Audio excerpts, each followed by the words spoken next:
Hai, di atas permintaan ramai, hari ini saya nak sediakan kari ikan kerisi. Jom mula. Langkah pertama, kita tumbuk 3 ulas bawang putih bersama setengah inci halia. Kemudian kita sediakan bahan tumis lain, 1 tangkai daun kari, 1 biji tomato, 1 biji bawang besar dan 2 sudu kecil halba campur. Bahan pelengkap kita ada 3 biji terung yang dipotong. Kemudian air asam jawa ni kita bancuh sedikit air dengan 1 sudu besar asam jawa. Kemudian santan, serbuk kari ikan, serbuk cili dan serbuk kunyit. Sekarang kita sediakan paste dia pula. Kita ambil setengah sudu besar serbuk kunyit, 2,5 sudu besar serbuk cili dan 3 sudu besar rempah kari ikan. Kita campur ketiga-tiga bahan ini dan kita bancuh dengan sedikit air dan ketepikan. Sekarang kita boleh mula memasak. Panaskan periuk dan masukkan sedikit minyak.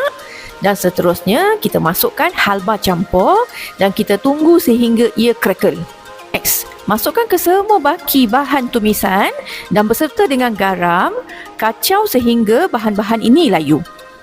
Setelah itu, kita masukkan paste yang disediakan tadi, kacau rata, kemudian kita masukkan air bilasan mangkuk ini. Sekarang kita perlu masakkan ia sehingga pecah minyak dan hilang bau mentah daripada rempah kari ini. Apabila kita lihat telah terbitnya minyak di permukaan rempah ini, maksudnya dia telah pun pecah minyak dan ready untuk kita masukkan air asam jawa. Kacau seketika, kemudian bolehlah kita masukkan air. Okey, berapa banyak air yang kita nak masuk ini bergantung kepada kepekatan yang kita prefer. So, kalau kita suka pekat, kita kurangkan air. Kalau suka cair, kita boleh lebihkan air.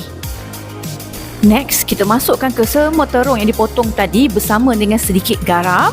Kita kacau rata, kemudian kita tutup sehingga terung ini masak. Setelah terung masak, bolehlah kita buka penutup dan kita tambahkan santan. Saya masukkan anggaran setengah kotak santan. Kacau seketika, kemudian sekarang bolehlah kita rasa sama ada garam okey atau nak tambah asam ke apa ke. Inilah masanya. Akhir sekali, kita masukkan 4 ekor ikan kerisi. Kemudian kita kacau manja-manja supaya kita tak nak ikan ni pecah. Kemudian kita tutup api dan kita tutup dengan penutup periuk biar ia masak seketika lagi di dalam buap ini. Nampaknya kari ikan kerisi kita dah siap dan sedia dihidang. Saya harap anda akan mencuba resipi ini sehingga kita bertemu lagi. Bye-bye.